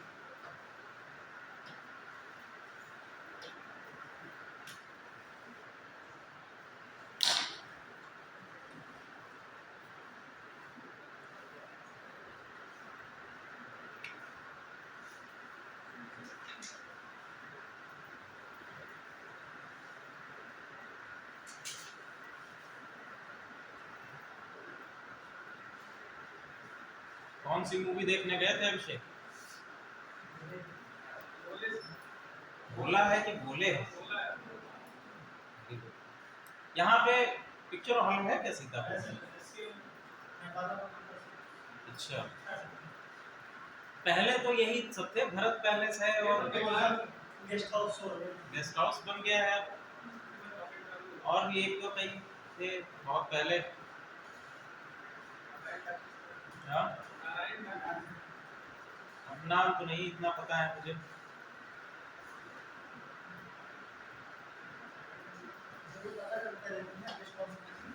क्या कह रहे हैं? ये बढ़िया है, ये अच्छी बात होती है, अपने आसपास के बारे में जानकारी होना अच्छी बात होती है। अब इंटरव्यू में आपसे पूछ दिया उसने, एग्जामिनर ने या इंटरव्यूअर ने आपसे पूछ दिया कि बताओ सीतापुर के अंतर्गत सबसे अधिक क्या फेमस है। अगर वो आपसे ये तो पूछेगा ही कि आप कहाँ से बिलोंग करते हो, तो आप बताओगे कि मैं सीतापुर से बिलोंग करता हूँ। तो सीतापुर की ऐतिहासिक पृष्ठभूमि उसने पूछ दी, या कोई वर्तमान समय का महत्वपूर्ण कोई चीज उसने पूछ दी, क्या फेमस, या सीतापुर से कौन कौन सी फेमस पर्सनैलिटीज बिलोंग करती हैं जो जिन्होंने अपनी पहचान राष्ट्रीय स्तर पर या अंतरराष्ट्रीय स्तर पर बनाई हो।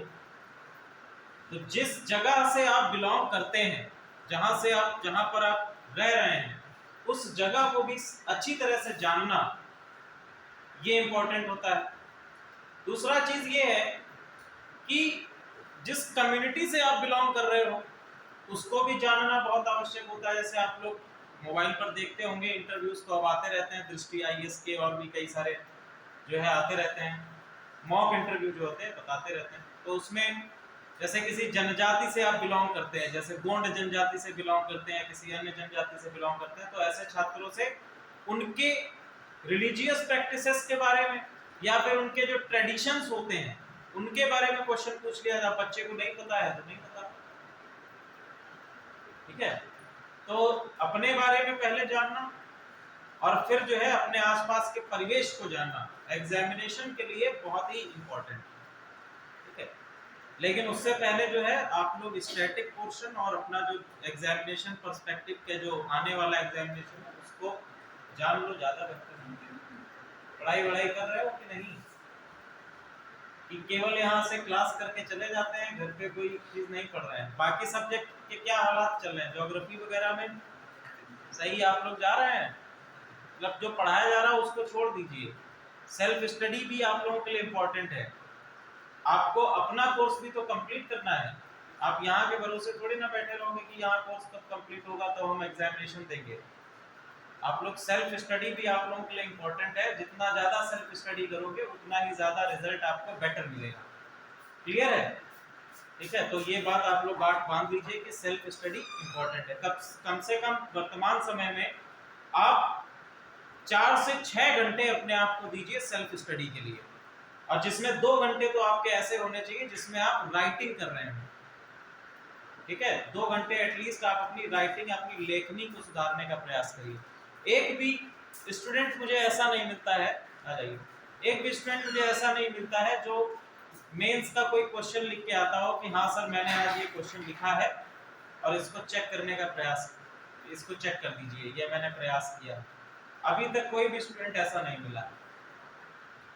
ठीक है, दूसरा चीज ये है कि आगे आने वाले समय में हो सकता है सिविल सर्विसेज जो अभी लगभग 15 महीने का एक एग्जामिनेशन होता है, तो प्रयास ये चल रहा है कि इसको 6 महीने में ही करा दिया जाए, कि 6 महीने में आपका प्रीलिम्स भी हो जाएगा, उसी में आपका मेंस एग्जाम भी हो जाएगा और उसी में इंटरव्यू भी हो जाएगा। ठीक है, तो जो पहले 15 महीने तक खींच के जाता था वो अब 6 महीने में कवर करने का प्रयास किया जाए। तो हो सकता है कि सिविल सर्विसेज का एग्जाम साल में 2 बार भी होने लगे आगे आने वाले समय में। ठीक है, तो जो ऐसे बच्चे हैं जो अभी बीए में हैं उनके लिए अच्छी खबर है, हम लोगों का समय तो निकल चुका है। ठीक है, अंतिम प्रयासों की ओर है। चलिए आगे हम लोग बात करते हैं मुगल एम्पायर। तो 6 महीने में होने का मतलब ये है कि आपको लेखनी की प्रैक्टिस करने का समय बहुत कम मिलेगा। अभी क्या है कि कम से कम 3-4-5 महीने का 3-4 महीने का टाइम तो हम लोगों को मिल ही जाता है कि हम आराम से मेंस की राइटिंग कर सकें प्रीलिम्स एग्जामिनेशन देने के बाद। और प्रीलिम्स देने के बाद ये पता चल जाता है कि सिलेक्शन होगा अथवा नहीं होगा।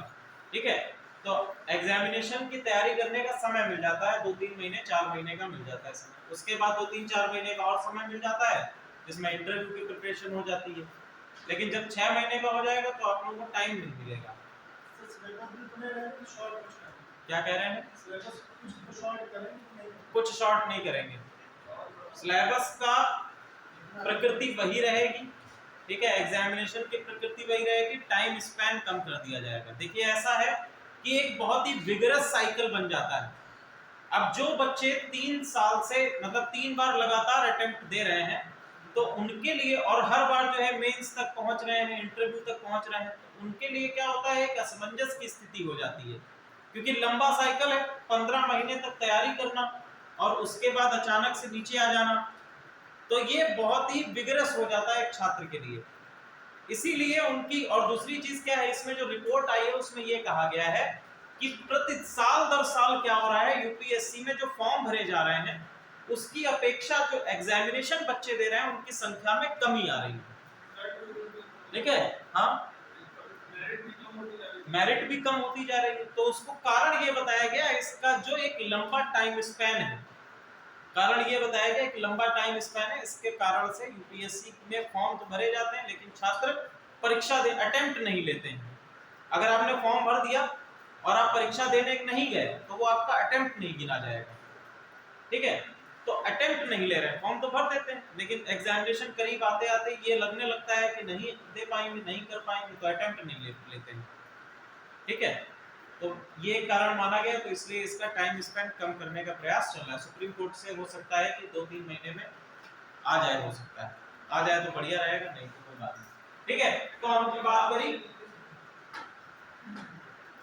तो हम लोगों ने बात करी भैया कि पहला आपका लोधी वंश का अंतिम शासक इब्राहिम लोधी बैठा है दिल्ली में,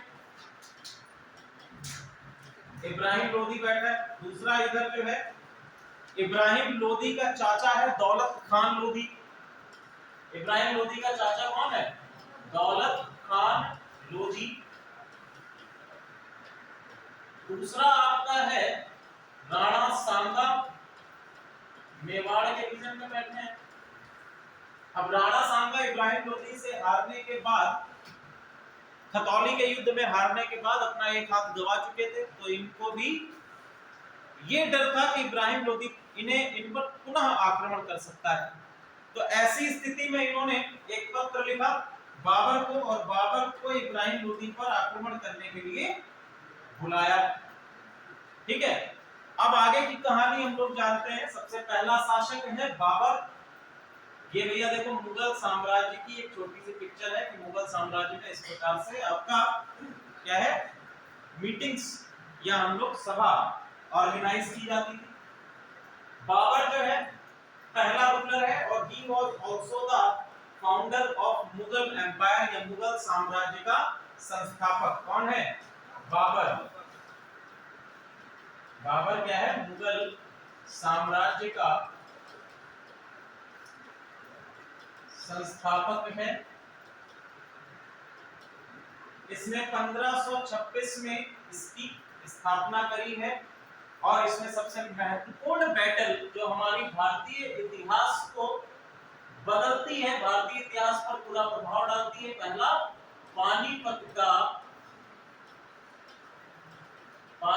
का प्रथम युद्ध।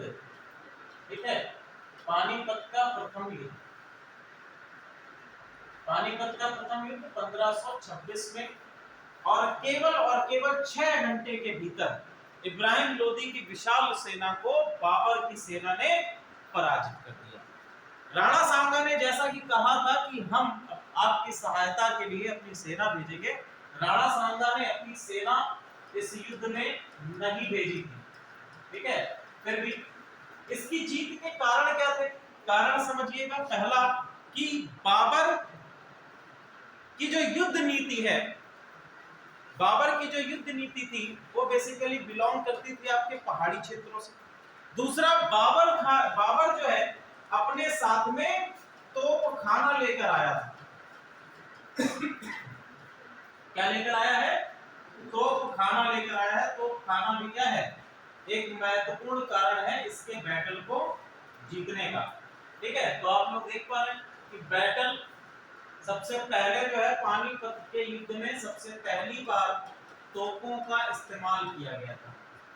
ठीक है, तो अभी तक भारतीय राजवंशों के पास इस प्रकार के हथियार, इस प्रकार की न्यू टेक्निक्स नहीं थी, जिसके कारण बाबर को पानीपत के प्रथम युद्ध में जीत हासिल करने का श्रेय मिला।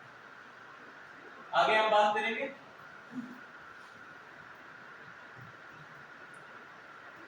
ठीक, 1526 में मुगल वंश स्टार्ट होता है और ये कब तक चलता है आपका?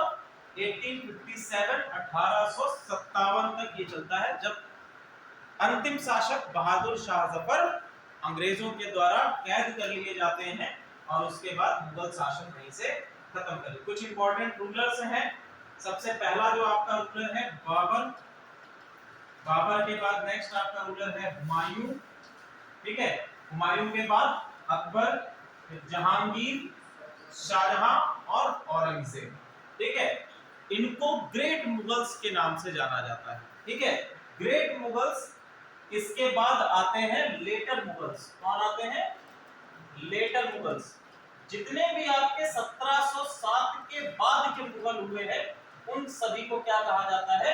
लेटर मुगल्स कहा जाता है, परिवर्ती मुगल कहा जाता है। हिंदी में परिवर्ती मुगल या इंग्लिश में लेटर मुगल और उत्तर मुगल भी कहा जाता है।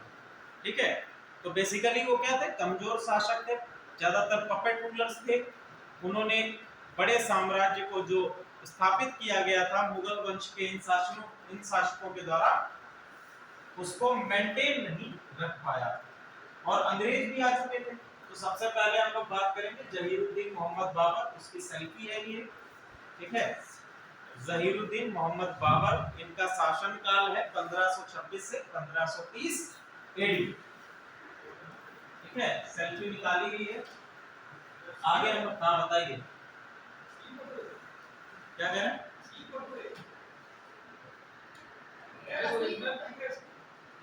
हाँ, अब जो हमको भैया नेट पे मिली हमने पीपीटी पे डाल दी। नेट पे हमने ढूंढा कि बाबर की ये फोटो आ गई, तो हमने कहा कि भैया ये डाल दो। ठीक है, चलो अब ये इस मामले में तो नहीं कह सकता कि सच में बाबर की है, ये इतिहासकार बता सकते हैं और मैं कोई इतिहासकार नहीं। आगे हम बात करेंगे बाबर का बैकग्राउंड या बाबर कहां से बिलोंग करता था। तो बेसिकली ये कहां का शासक है? फरगाना का शासक है, जो कि उज्बेकिस्तान में है। कहां पर? फरगाना। और फरगाना कहां पर है? उज्बेकिस्तान में है। और ये शासक बनता है 1494 को। ठीक है, 1494 को ये शासक बनता है फरगाना उज्बेकिस्तान का, अपने पिता की मृत्यु के बाद। ठीक है, अब देखिए यहां पर जब ये शासक बनता है तो आपका जो मध्य एशिया या सेंट्रल एशिया के क्षेत्र हैं ये अनस्टेबल हो जाते हैं। ठीक है, अनस्टेबल या बाबर के समय पर यहाँ पर किसी भी प्रकार का एक सेंट्रलाइज्ड रूल नहीं था। और दूसरी चीज जो आपका फरगाना है ये एक प्रकार की क्या थी, छोटी जागीर थी। ठीक है, क्या है, छोटी जागीर है, कोई इतना बड़ा शासन स्तर नहीं है। ठीक है, आगे हम देखेंगे शासक बनने के बाद सबसे पहला इसने काम क्या किया, समरकंद पर हमला करके। समरकंद बेसिकली इनके पिता के द्वारा,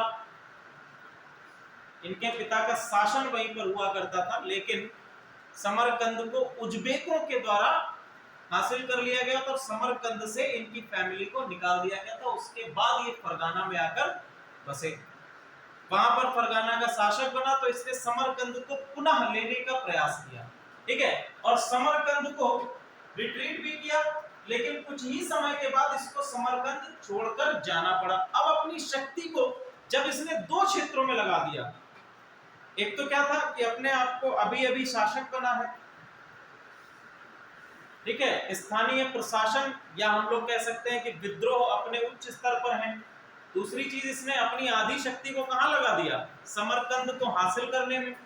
तो ऐसी स्थिति में जो फरगाना का क्षेत्र है वो भी इसके हाथों से क्या हुआ, जाता रहा। और समरकंद भी कुछ समय के बाद चला गया, तो ये घर से बेघर हो गया। अब इसको एक घर चाहिए। उधर से जो है पत्र से एक जो है वो भी इसको मिल चुका था, भैया आमंत्रण मिल चुका था कि आइए, और दिल्ली आपके लिए खाली पड़ा है, दिल्ली का तख्त खाली पड़ा है, वहां पर आके साम्राज्य की स्थापना करेंगे। ठीक है, तो ये जो है घूमता घामता सिंध प्रांत के क्षेत्र में पहुंचता है। सिंध प्रांत के जस्ट ऊपर आपका क्या पड़ता है, काबुल। और काबुल में 1504 में अपने आप को स्थापित कर लेता है। अपना घर छोड़ के चला आया है, समरकंद भी छोड़ दिया, फरगाना भी छोड़ दिया, और कहां आ गया, काबुल में। अब काबुल के बाद ये अगला कदम बढ़ाएगा किसकी तरफ, भारतीय क्षेत्रों की तरफ। एक पॉइंट और देख लीजिए कि भारतीय क्षेत्र में ये कहां से आया है, हिंदू कुश पर्वतों को पार करके आया है। ठीक है, हिंदू कुश पर्वतों को कई बार मैं आपको बता चुका हूं, हिंदू कुश पर्वतों को पार करके आया है खैबर दर्रे से।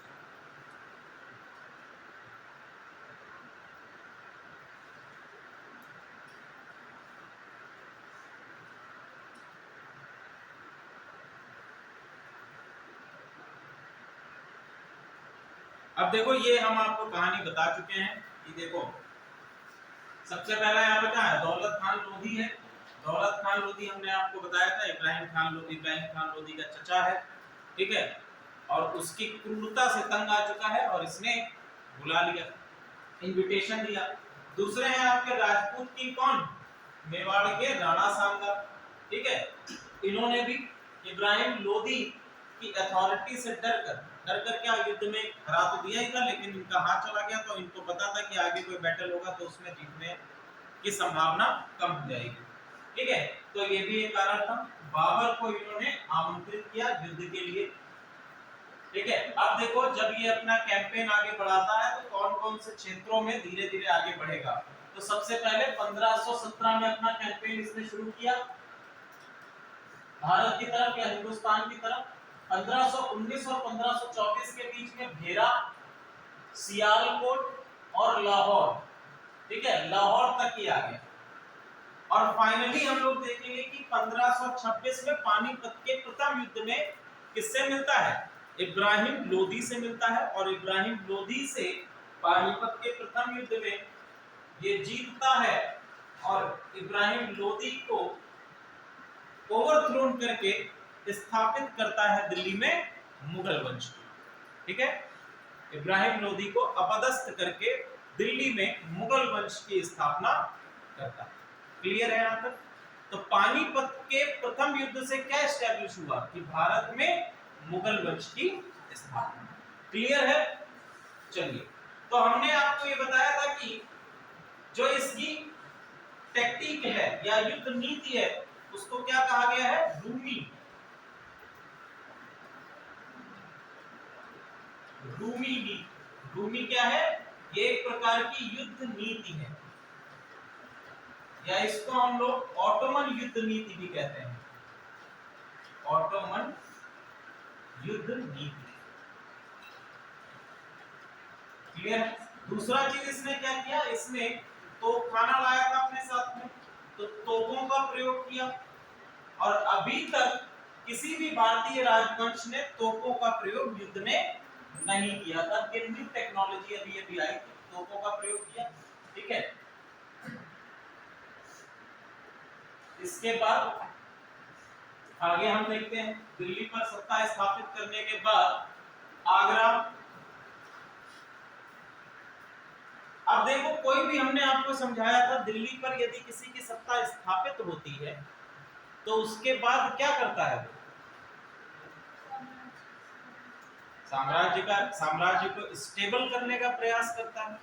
दूसरी चीज मैंने आपको ये बताई थी कि जब भी कोई दिल्ली का शासक बनता है, कोई भी साम्राज्य जब दिल्ली का शासक बनेगा, तो सबसे पहला प्रयास वो क्या करेगा, मान लीजिए ये दिल्ली है यहाँ, ठीक है, सबसे पहला हमने आपको बताया था कि ये जो आपका फ्रंटियर है, नॉर्थ वेस्टर्न फ्रंटियर जो है, आपको सबसे पहला कार्य करेंगे कि इधर से किसी प्रकार के हमले ना हो। अब चूंकि ये तो यहीं से आया था, ठीक है, ये तो यहीं से आया था, तो ये इसके लिए खुला मैदान था, यहाँ से कोई प्रॉब्लम नहीं, यहाँ से अब हमले हो नहीं सकते। सबसे पहला काम ये क्या करेगा, राजपूतों पर हमला, क्योंकि राजपूतों का होल्ड सबसे ज्यादा है। यहाँ से आपका राजस्थान के क्षेत्र से लेकर ये जितना भी आपका गुजरात का क्षेत्र है, यहाँ पर आपको राजपूत क्लैंस मिलेंगे। राजपूत जब हम लोग पढ़ेंगे तो देखेंगे राजपूत क्लैंस कौन कौन, उसमें पाल भी हैं, ठीक है, अलग अलग आपको क्लैंस मिलेंगे, गुर्जर, प्रतिहार, परमार मिलेंगे, कई सारे क्लैंस आपको राजपूत क्लैंस के अंतर्गत मिलेंगे। दूसरा चीज क्या है कि हमने आपको बताया, दूसरा क्या करेगा, मालवा के क्षेत्र में, मालवा का रीजन जो है, ठीक है, इन पर अधिकार। और तीसरा आपका क्या है, जो आपका बिहार, सॉरी, जो आपका बंगाल का क्षेत्र है, बंगाल के क्षेत्र में सत्ता स्थापित करने का प्रयास। तो ये तीन आपके लिए इंपॉर्टेंट हमने बताया था कि कोई भी शासक बनता है तो इन चार चीजों को कंप्लीट करने का प्रयास करेगा। बाबर ने भी यही किया, ठीक है, बाबर ने भी यही किया। और कैसे किया समझते हैं। तो सबसे पहला जो है, सबसे पहला इसने काम क्या किया,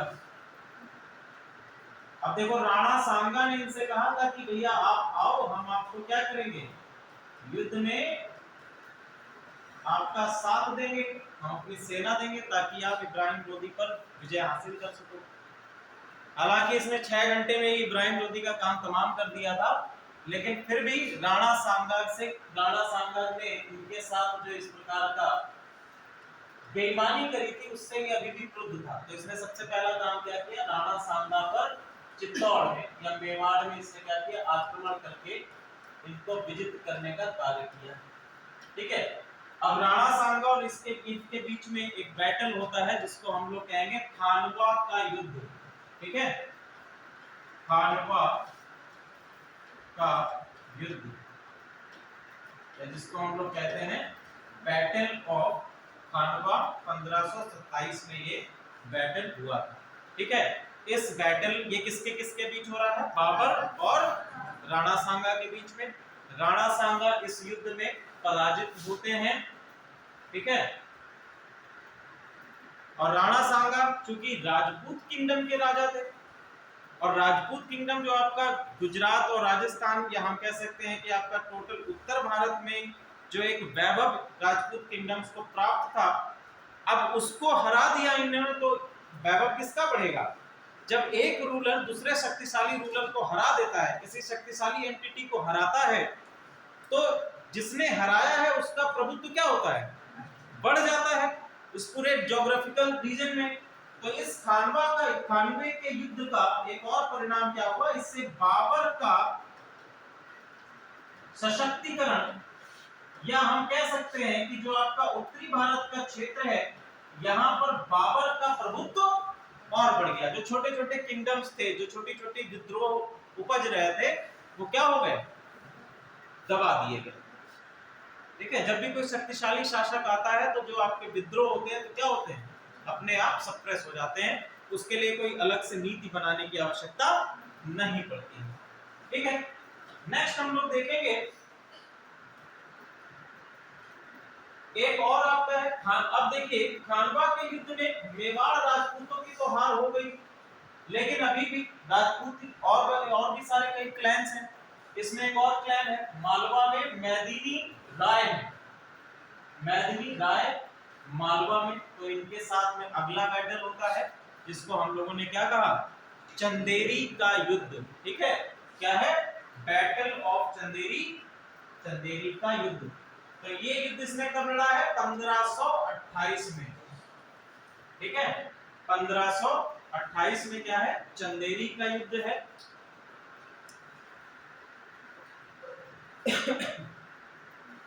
चंदेरी का युद्ध किसके किसके बीच में है, ध्यान दीजिएगा, बाबर और मैदिनी राय के बीच में है। चंदेरी में हुआ, तो बैटल ऑफ चंदेरी कब हुआ, 1528 में। बाबर विजेता हुआ और सत्ता को और प्रभुत्व हासिल किया। अगला महत्वपूर्ण है आपका इब्राहिम लोदी का, तो इब्राहिम लोदी का भाई है मोहम्मद लोदी, इसको हराता है बैटल ऑफ घाघरा, घाघरा के युद्ध में।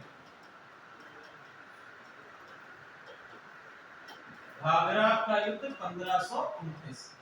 ठीक है, 1529। तो आपका पहला बैटल क्या है, फर्स्ट बैटल ऑफ पानीपत, इसके बाद खानवा का युद्ध, इसके बाद चंदेरी का युद्ध और इसके बाद घाघरा का युद्ध। ठीक है, 1526 में,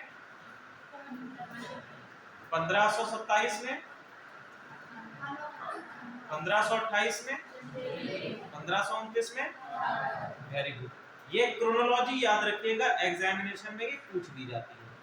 ठीक है, ये क्रम से लगाइए, तो आपको ये एक क्रम में याद है। 27 से लेकर 26 से लेकर 29 तक 4 बैटल हैं और इसी ने क्या किया है, भारत में मुगल साम्राज्य की नींव को मजबूत करने का कार्य किया। ठीक है, ये आपके जो 4 युद्ध हैं, जो 4 लगातार वर्षों में बाबर ने लड़े हैं और इनमें विजय हासिल की है, ये महत्वपूर्ण युद्ध है जिसने मुगल वंश को भारत में स्थापित होने का। आगे हम देखते हैं 1530 अगले वर्ष इसकी मृत्यु हो जाती है। ठीक है, पर्शियन और अरबिक लैंग्वेज बाबर को अच्छी तरह से आती थी। इसने अपनी ऑटोबायोग्राफी लिखी है, अपनी आत्मकथा लिखी है, जिसको क्या कहा गया है, तुझके बाबरी। ठीक है, तुझके बाबरी कहा गया है, तुझ ए बाबरी। ठीक है, तुझके बाबरी, और ये किसमें है, तुर्की भाषा में लिखी गई है, तुर्की भाषा में इसको लिखा गया है। बाद में हम देखेंगे कि अकबर के रेन में, अकबर के शासन काल में इसको अन्य भाषाओं में भी ट्रांसलेट किया गया है। अंग्रेज जब आएंगे तो इसको अंग्रेजी में ट्रांसलेट करेंगे। ठीक है, ये भैया अगला शासक है नसीरुद्दीन मोहम्मद हुमायूं। ओके, बाबर हो गया, दूसरा है आपका नसीरुद्दीन मोहम्मद हुमायूं। नसीरुद्दीन मोहम्मद हुमायूं 1500, इसके 2 शासन काल हैं। पहला है आपका 1530 से 1540 तक और दूसरा है आपका 1555 से 1556 तक। ठीक है, 2 शासन काल क्यों है इसके, इसको समझने का प्रयास करेंगे।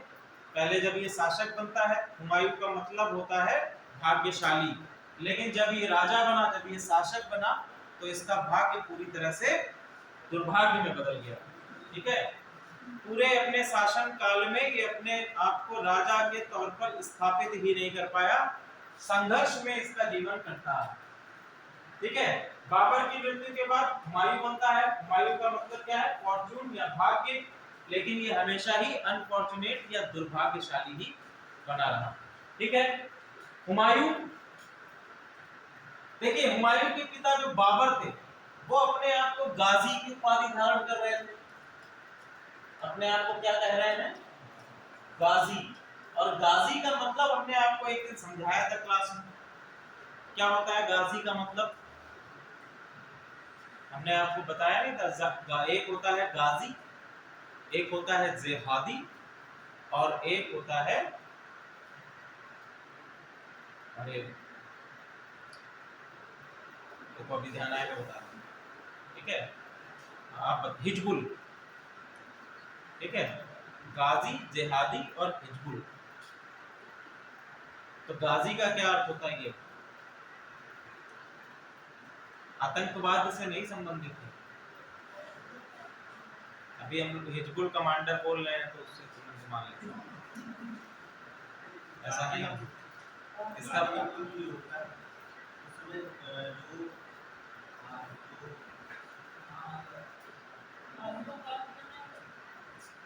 अरे गाजी का जो काफी होते थे, काफी का जो मन करता था वो गाजी नहीं, ऐसा नहीं है भैया, ये मतलब बिल्कुल ही गलत है।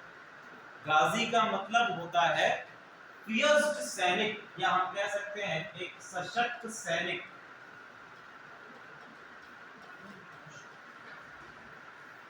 इसका काफिरों की हत्या से कोई लेना देना नहीं,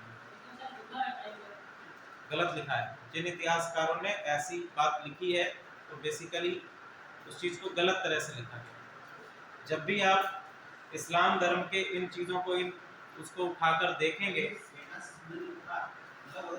हाँ, तो उनको काफिरों की हत्या से मतलब नहीं है। अगर कोई सैनिक सामने वाले जो शक्तिशाली राजा है, सेना में उसका जो मन करता था, तो अपने आप को एक अच्छी सेना शक्तिशाली के रूप में अपने आप को प्रदर्शित करने के लिए, बिल्कुल सही आपने कहा, लेकिन पहले जो आप बता रहे थे उसमें आपने काफिरों का नाम डाल दिया था। उसमें काफिर वही थे जो इस्लामी नहीं, जो कानून था, कानून शासन के बाद गाजी की उपाधि देखिए, खानवा के बाद से मतलब नहीं है। गाजी जब हम लोग इस्लाम का उदय पढ़ते हैं तो पैगंबर मोहम्मद साहब ने जो गाजी शब्द बताया, जिहादी शब्द बताया, ठीक है, इनके जो मतलब है वो वहां से आप ढूंढिए ना। बाद में इतिहासकारों ने किस प्रकार से उन शब्दों का मतलब जो है अर्थ के अनर्थ कर दिए, वहां से मत ढूंढिए ना। जिहाद का प्रयोग जब व्यक्तिगत रूप से जिहाद की डेफिनेशन को बदल दिया जाएगा तो आप उसको कैसे डिस्क्राइब करोगे? अब जैसे हम लोग एक बात ले लेते हैं, जिहाद। जिहाद जो शब्द है ये किसने दिया है? पैगंबर मोहम्मद साहब ने दिया है।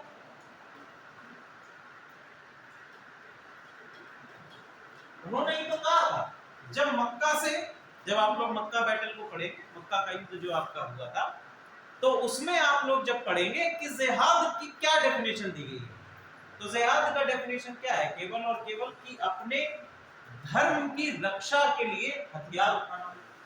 यहां पर उन्होंने वर्ड क्या इस्तेमाल किया था? रक्षा के लिए। उन्होंने वर्ड ये नहीं इस्तेमाल किया था कि धर्म को साम्राज्यवादी बनाने के लिए, धर्म को हम क्या करेंगे, बढ़ाएंगे या फैलाने की बात नहीं करी थी कि उसके लिए जिहाद करना। या उन्होंने कहा कि धर्म की रक्षा की बात करी। तो गीता में भी तो वही कहा गया कि धर्म की रक्षा के लिए अगर शस्त्र उठा रहे हो तो वो शस्त्र उठाना गलत नहीं है। तो सेम चीज जिहाद भी तो कह रहा है। अब वर्तमान समय में जब उसकी परिभाषा को चेंज कर दिया गया, तो हम आप लोग हैं, बौद्धिक हैं, इंटेलेक्चुअल हैं, इस चीज को समझ सकते हैं, इतिहास पढ़ रहे हैं, तो समय के साथ साथ जब जो उनकी शाब्दिक अर्थ हैं वो इतिहासकारों के द्वारा डिक्शनरीज में, अगर डिक्शनरीज में भी आप देखेंगे तो डिक्शनरीज में भी अलग अर्थ निकलेगा, ठीक है। तो एक न्यूट्रल ग्राउंड पर आकर जब आप किसी शब्द का अर्थ देखोगे तब आपको वो निकल के आएगा कि भैया इसका सही शब्द अर्थ ये। इसके लिए क्या होना पड़ेगा? न्यूट्रल ग्राउंड पर आना पड़ेगा, ठीक है। आप किसी व्यक्ति विशेष या किसी पंथ विशेष को आधार बनाकर मैनिपुलेट करके आप नई अर्थ निकाल सकते हो, ठीक है। और यूपीएससी एस्पिरेंट को न्यूट्रल होना तो सबसे बड़ी आवश्यक है। जब तक वो न्यूट्रल नहीं होगा तब तक वो पक्षपाती अगर हो जाएगा तो मामला गड़बड़ा जाएगा। फिर कैसे आप जनता की सेवा कर पाएंगे?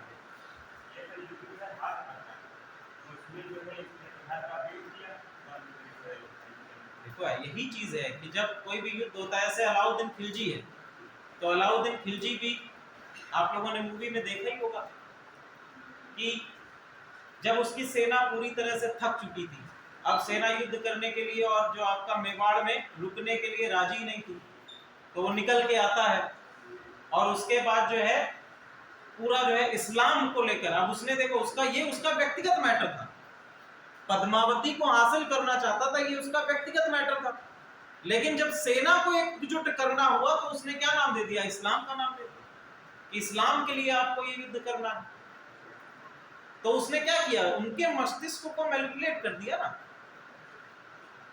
तो ये शासकों के मैनिपुलेशंस हैं, इसमें जो इसका शाब्दिक अर्थ है उसका कोई लेना देना नहीं। क्लियर है? ठीक है, अब नेक्स्ट क्लास जब भी आपकी होगी तो उसमें हम लोग आगे की बात करेंगे, जो भी इसमें